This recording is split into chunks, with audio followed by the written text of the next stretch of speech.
All right, perfect. Okay, guys, so we are back to it. We are now talking about the Haftorah of Chayei Sarah, which our Torah portion was the life of Sarah, and we discussed the life and legacy of Sarah, right? But remember, the Haftorah is little pieces of the Torah portion, and I always like to say, just so people who don't know what the Haftorah is, just tell them that it was the way the Jewish people were able to continue to teach their children when they were under occupation of different governments and different kingdoms that would not let them study their Torah portion regularly. So what they would do would take little portions from the prophets and the writings and just kind of fit in different pieces of the major part of the Torah so that the children can learn about the Torah in pieces and in part. Okay, but thank God we can learn about God in his entirety as he reveals himself to us. All right, so our Haftorah is coming out of 1 Kings chapter 1 verse 31, and it's also referenced in the Gospels because we read our entire book. We read everything we can to connect to God. We're also going to be coming out of John chapter 4 verse 3 to 14. Now, class, we are interactive in our study sessions. What do we remember that we talked about in the major Torah portion that came out of Genesis chapter 23, was it? To verse 1 to chapter 25, verse 18? Yes. What did we talk about? What did we learn? That's Sarah's life. Right. So our major portion, we talked about Sarah's life. What else, guys? How she was a prophet or seer. Right. She was faithful. Right. Good. Right. And we said we were trying to pull out her characteristics, right? Because we were looking for what? The bride. The bride, right? Right. So we're talking about Sarah's character, right? We talked about her passing on to the next life. We talked about Abraham finding a bride. And we talked about the character of the bride because it was a reference to the bride of Christ, right?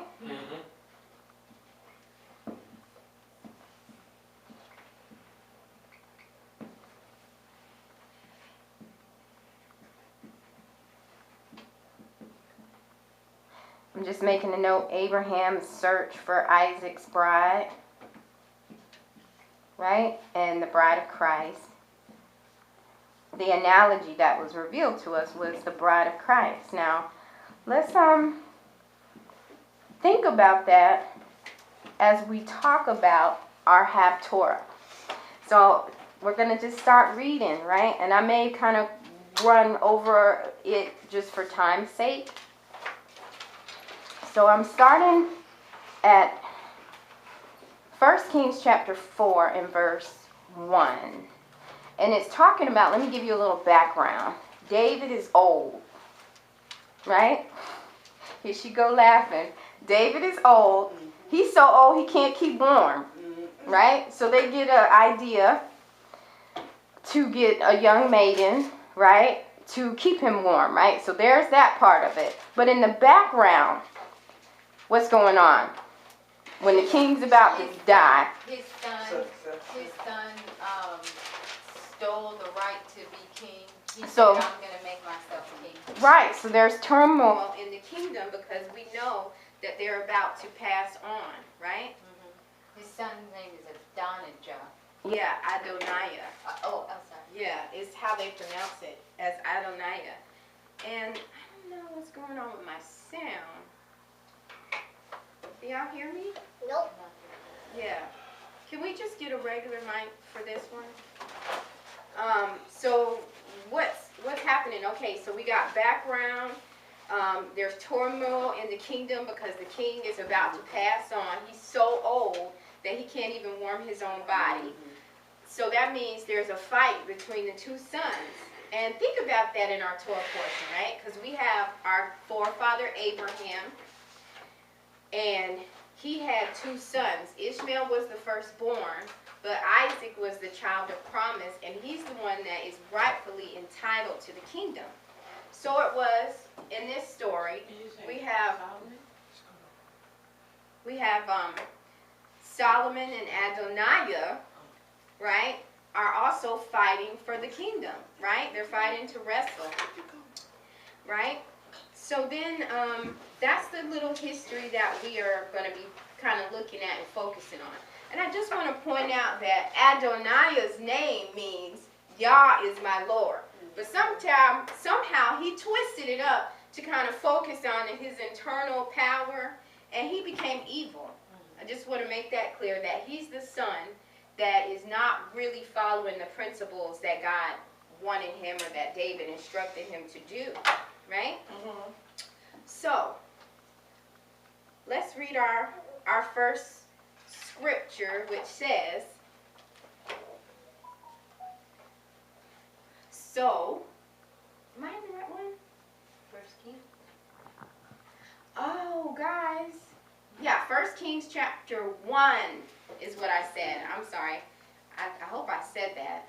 I did? Okay, great. So 1 Kings chapter 1. Let me get over there.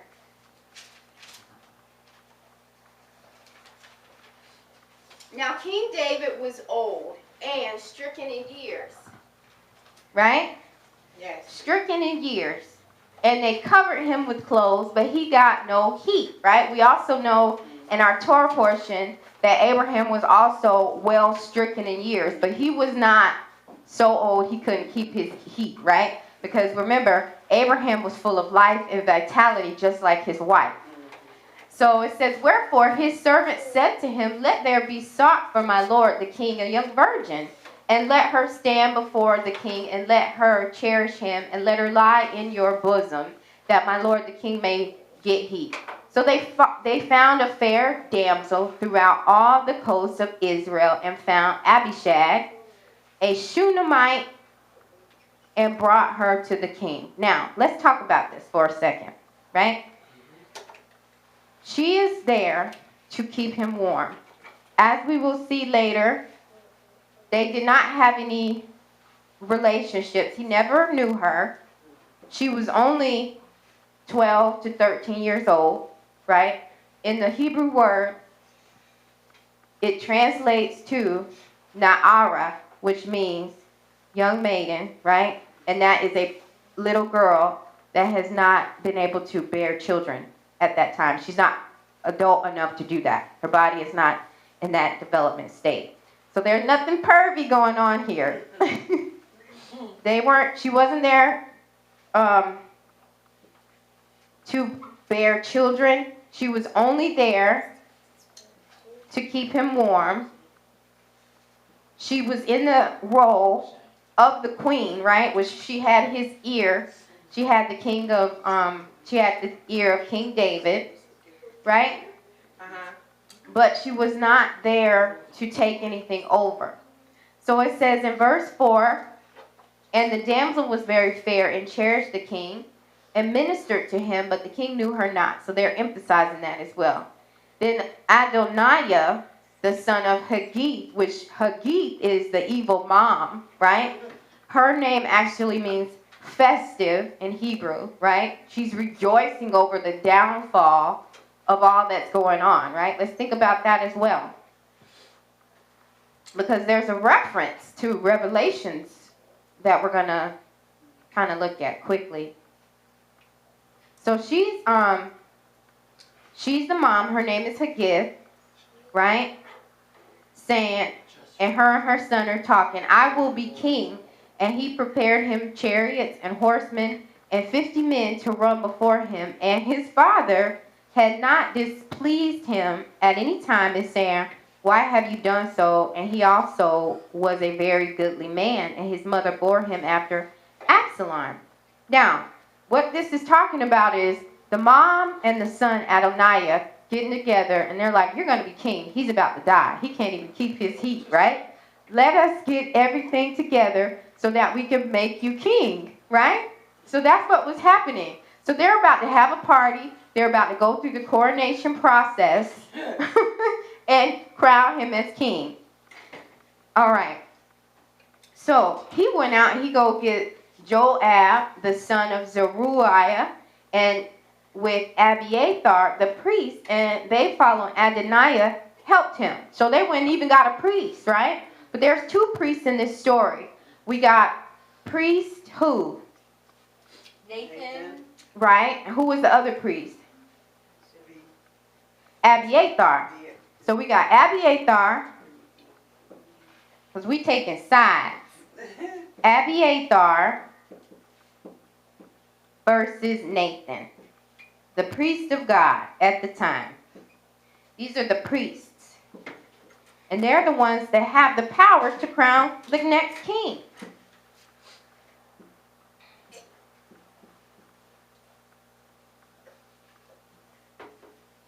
Now, let's think about Abishag, right? She could not bear children. Let's think about that as well. Okay, so we're getting our characters are coming into play. We got two sides. The people that are on the side of right and the people that are on the side of wrong. Right? So it's saying they're gathering all this people. And Nathan, he's hearing about all of this. And he's like, whoa, what is going on? And Adoniah is even going far as going into the ceremony of slaying animals. He's really about to have him a big party.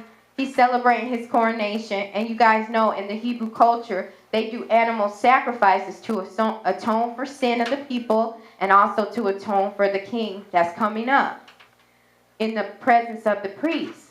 But Nathan in verse 10 says, Nathan the prophet and Benaiah and the mighty men and Solomon his brother, they weren't invited to the party. I wonder why, right? So what's going on, guys? Talk back to me. Oh, Zadok is the priest and Nathan is the prophet. Yeah, thank you. Zadok is the priest with Nathan, and Nathan is the prophet. Thank you. So let me put Zadok the priest in here because Nathan is still important to our story. So I'm still going to put him in the category of priest. Are the mighty men relevant because the king, whatever king's coming would be that army? Yeah, everything is relevant in the story. We're briefly going over it. But yeah, everything is relevant. So if you see something, point it out to me. So we have mighty men also because when you have a new king, you got to have an army to take over. So they have people that are fighting on their side. And it says Nathan the prophet, Nathan and the priest, and Solomon, who was the rightful heir, none of them were called to this party. So verse 11 says, wherefore Nathan spoke to Bathsheba, who is the mother of who? Solomon. So we're going to make some more teams. We got Haggith and Adoniah. I don't even like saying his name. Right?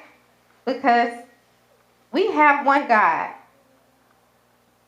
We got Bathsheba and Shlomo. That's his Hebrew name. Solomon. Okay. So we got two teams, you guys. We got Haggith and Adoniah and Bathsheba and Solomon. And we're trying to see who's going to win. So it says Nathan goes and talks to Bathsheba. Even though she's the queen at the time, they're both old. They're not really like in the same chambers, right? And that's why it's very important.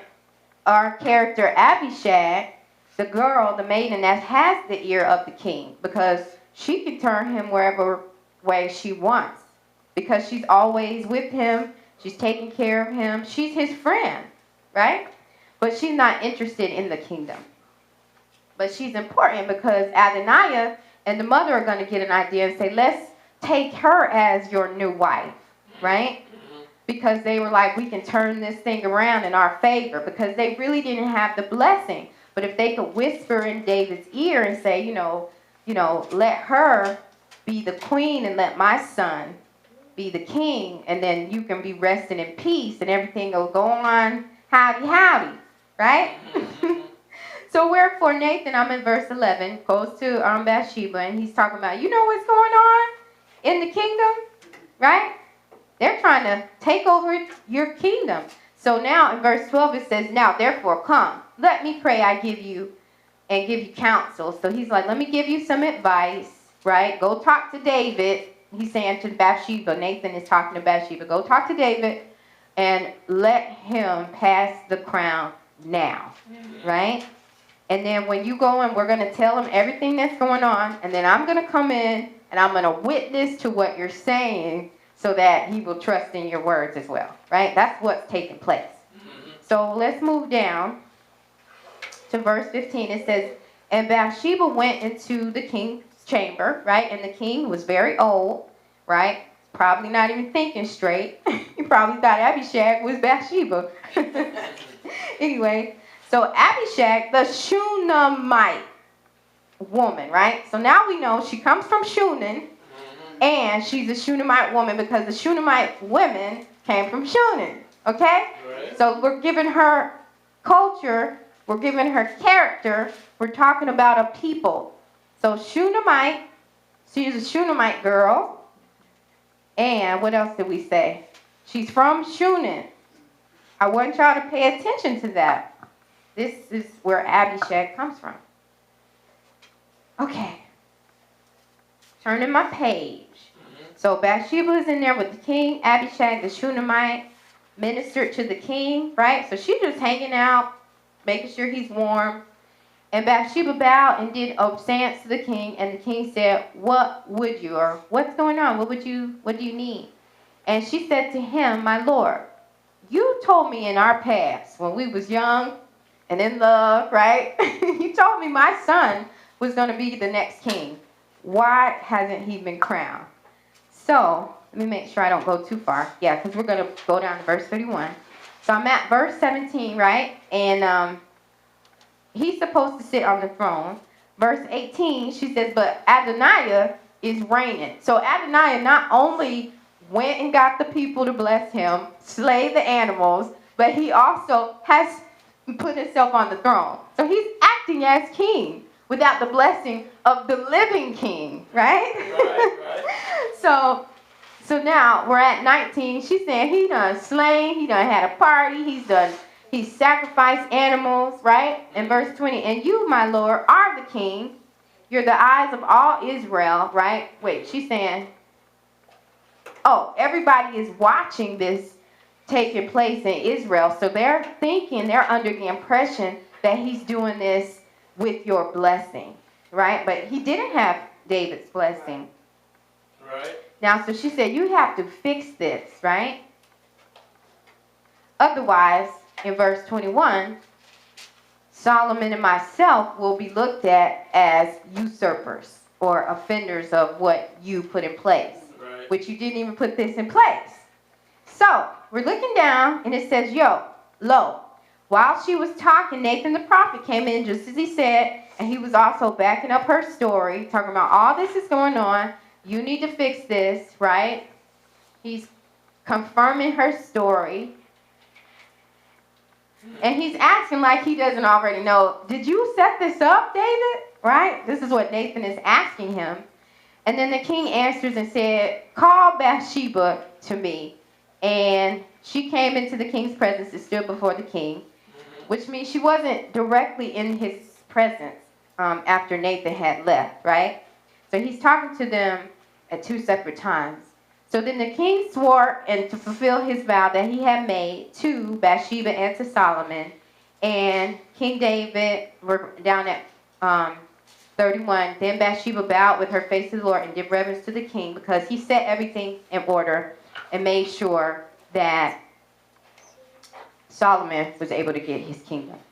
Now, how does that relate to our bigger Torah portion?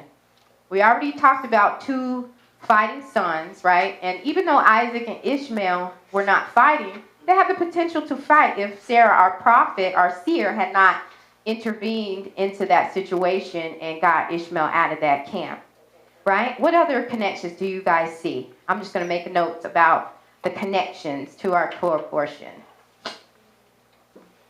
Anybody see anything else? Two sons, right? We got Isaac and Ishmael, and we have Adoniah and Solomon, right? What else do y'all see?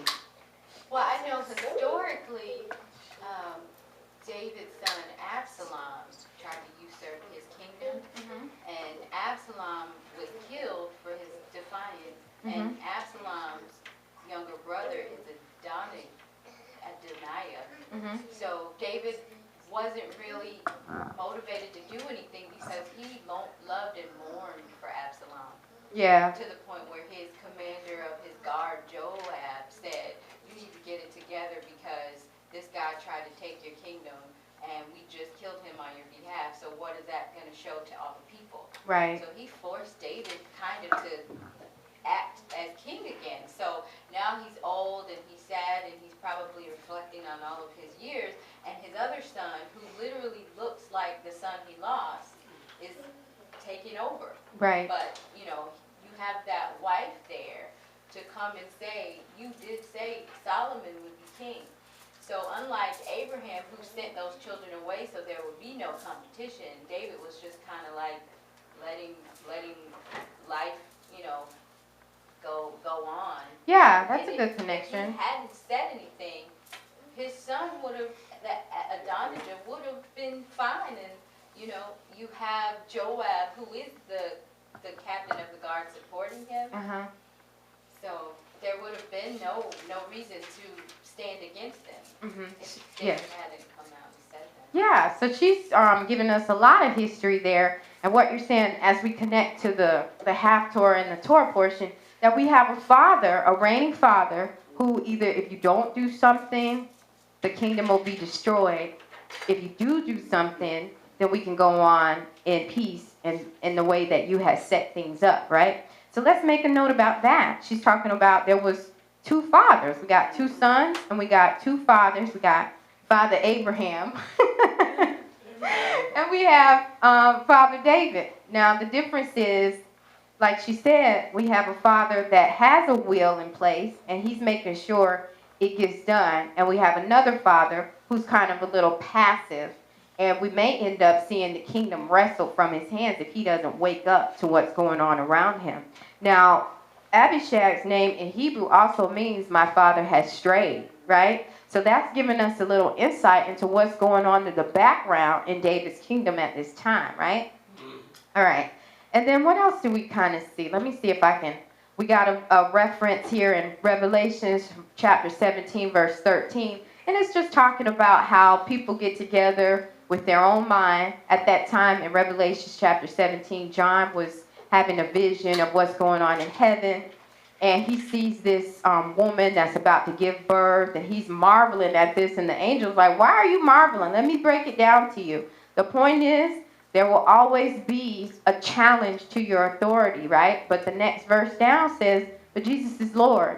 Our Lamb is going to resolve it all anyway." Amen. So I thought it was a nice reference to Adoniah and his priests are trying to take over the kingdom. They got together and they're pretty much doing what they think is right in their own sight. And they're not thinking about how does this affect the greater picture of what is the will of the Father, right? Right. Okay, now let me see if I have anything else, because we have two parts to this, because we had more than one thing going on in our Torah portion. We talked about the next heir, right? Abraham's passing, David's passing. So now we're going to kind of move forward into the bride. But I just want to make a couple more references to Abishag and why she's significant in our Hebrew culture. We make connections to the Bible and try to look at the period. Now, we're going to just fast forward a little bit, right, to 2 Kings chapter 4, verse 1 to 37. Do y'all remember when we talked about that last week? That was our other Haftorah portion. Let me jump over there just to give you a little fun treat that God showed me. Because we said What did you say? 2 Kings chapter 4, verse 1 to 37. That was our Haftorah for last week, which was Vaera, which means he appeared, right? Talking about the widow woman. And it was talking about who? Shunammite woman. The Shunammite woman. Amen. Yeah. Okay, let me just tell you guys. She is Abishag in the Jewish Chronicles. Not the book of Chronicles, but in their stories, their Midrash, their Agadah. She is the Shunammite woman. And that's why she was a woman of great wealth. She was prestige. And what else was she? She didn't have any children. She could not bear. So that kind of also testifies to the fact that she didn't give any heirs to David, right?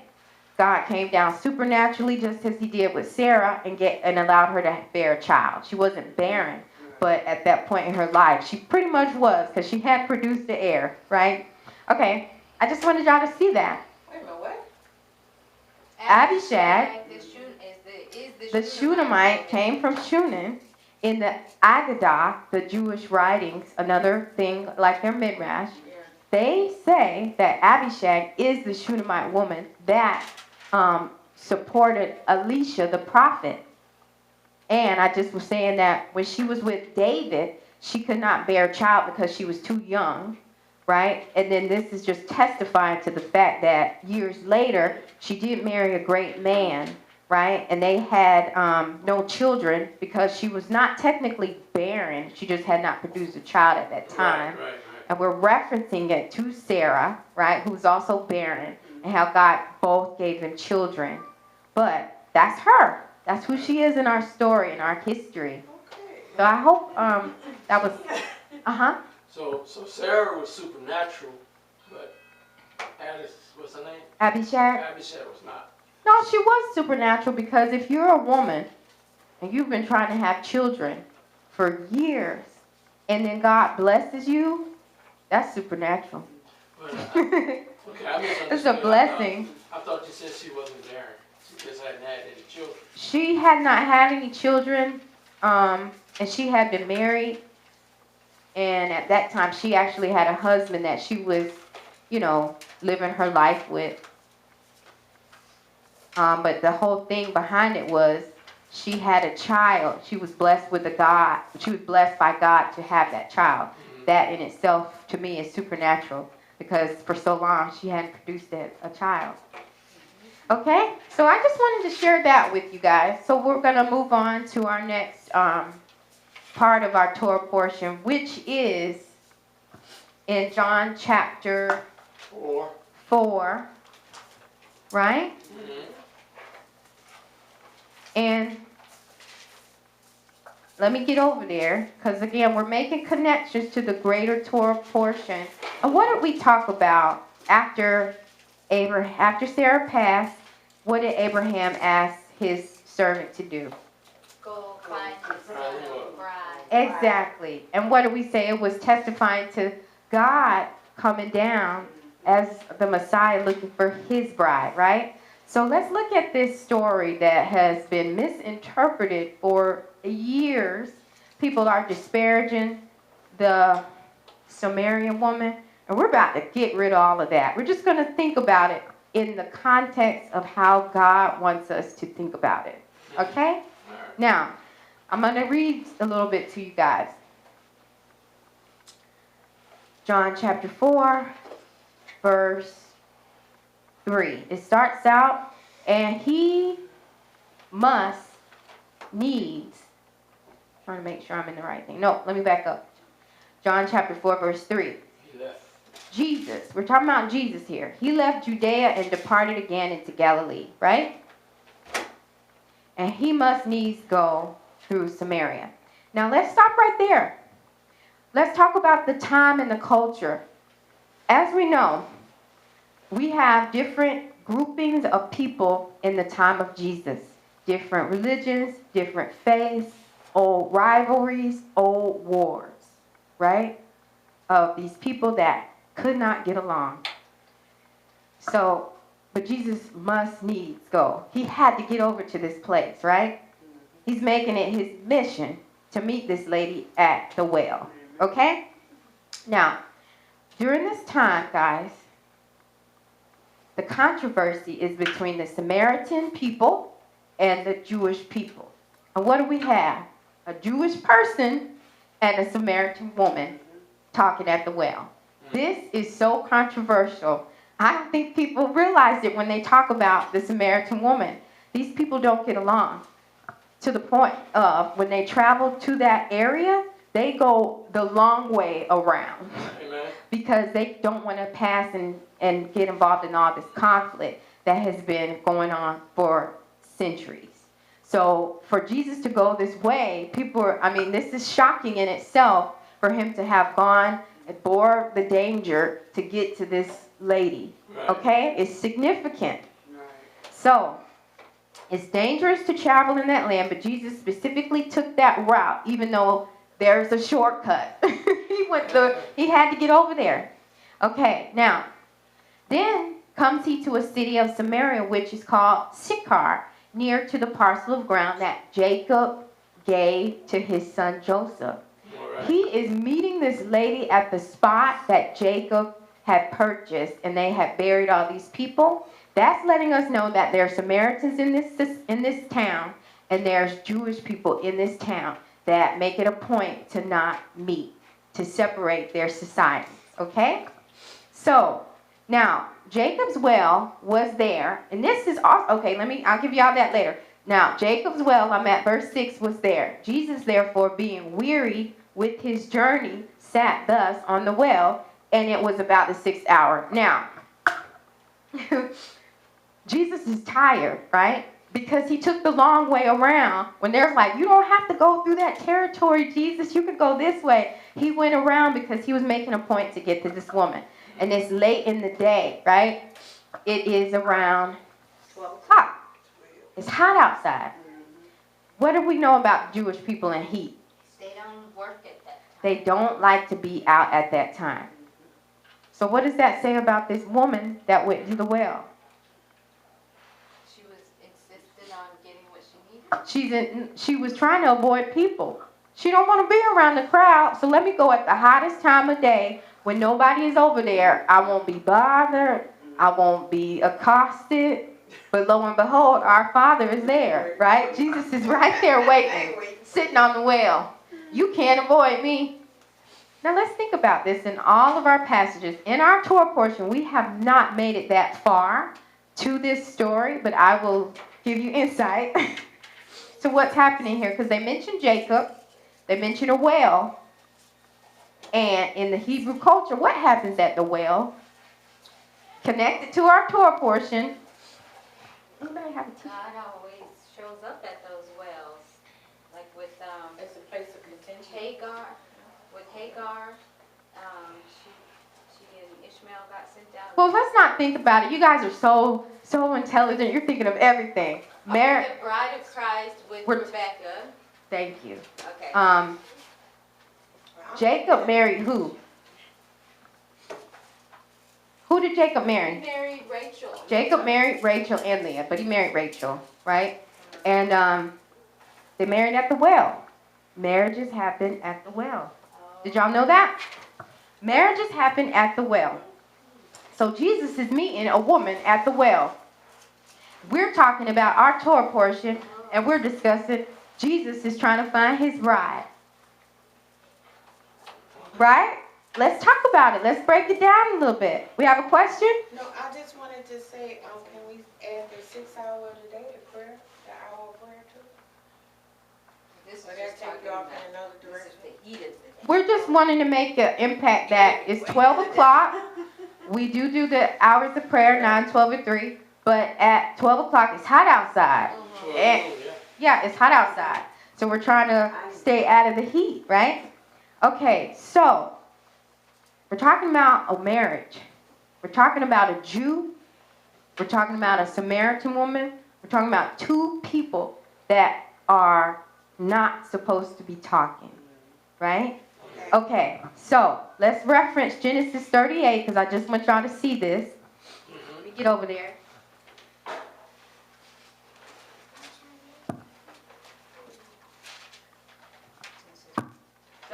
Let me just, multitasking here. Genesis 38. And I'm going over time, y'all. I do apologize. Genesis 38, verse 7. Let's see what it's saying. I don't think, oh, sorry, not 38, 29. Verse 7. There's something happening here. What's happening, Minister Shane? The scripture says, and he said, Lo, it is yet high day, neither is it time that the cattle should be gathered together. Water you the sheep and go feed them.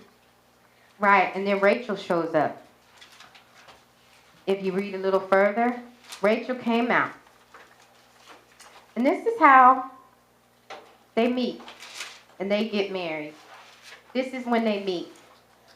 That's their meeting place and where they're going to eventually get married. Okay, let me go back to, I just wanted y'all to show that they're talking about Jacob because that's where he met his bride, at that well.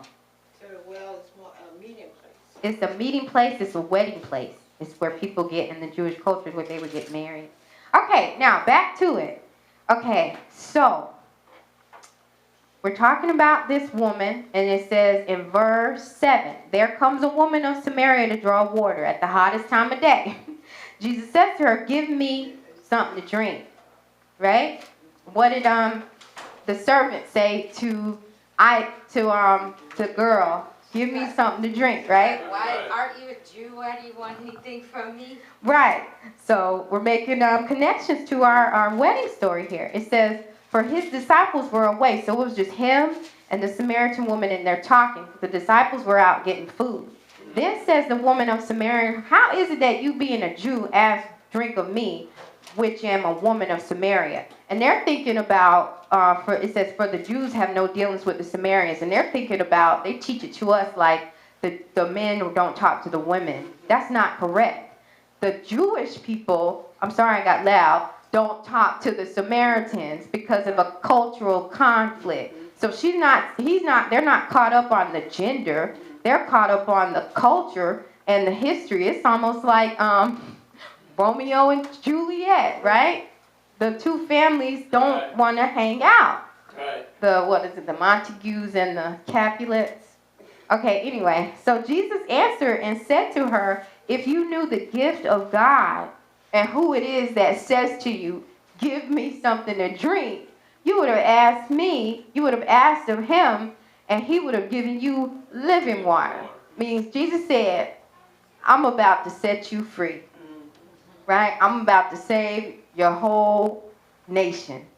That's what he's saying to her. He's talking to his bride, because the Samaritan woman is Jesus' bride, right? And the Samaritan represents a people that have turned themselves away from God. And as we connect to our greater Torah portion, this is talking about the bride of Christ. The Samaritan and Jesus, they're having a conversation between the bride and the bridegroom. Okay?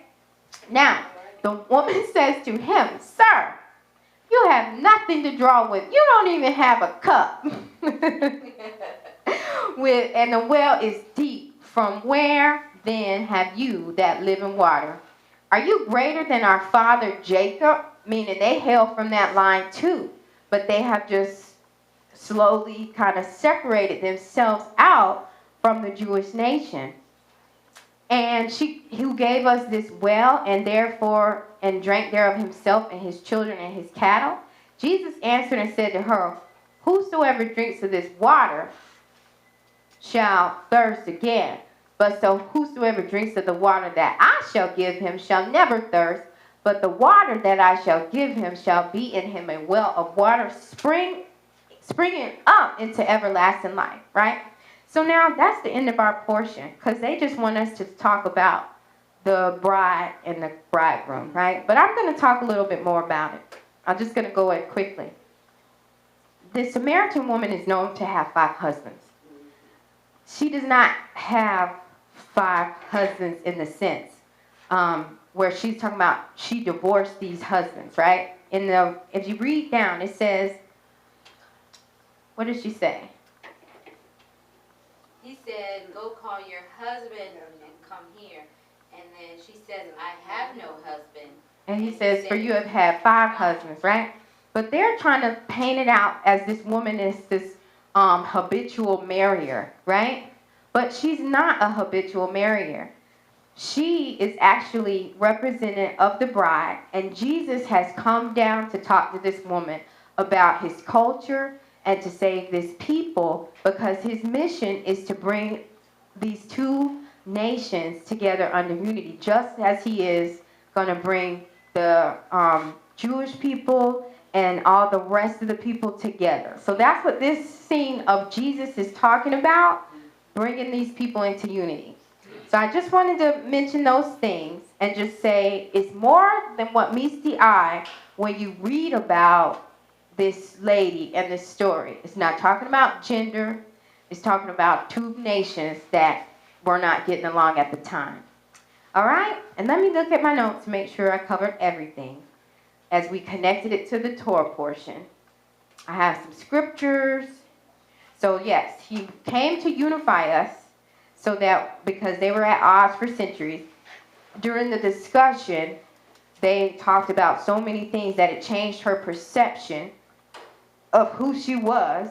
He changed her character. She was a loner, right? And I told her she's going out there so she don't have to talk to anybody to get her water. And she ends up interacting with Jesus and becoming a spiritual leader in the community, right? And begins to begin bridging those relationships in that town.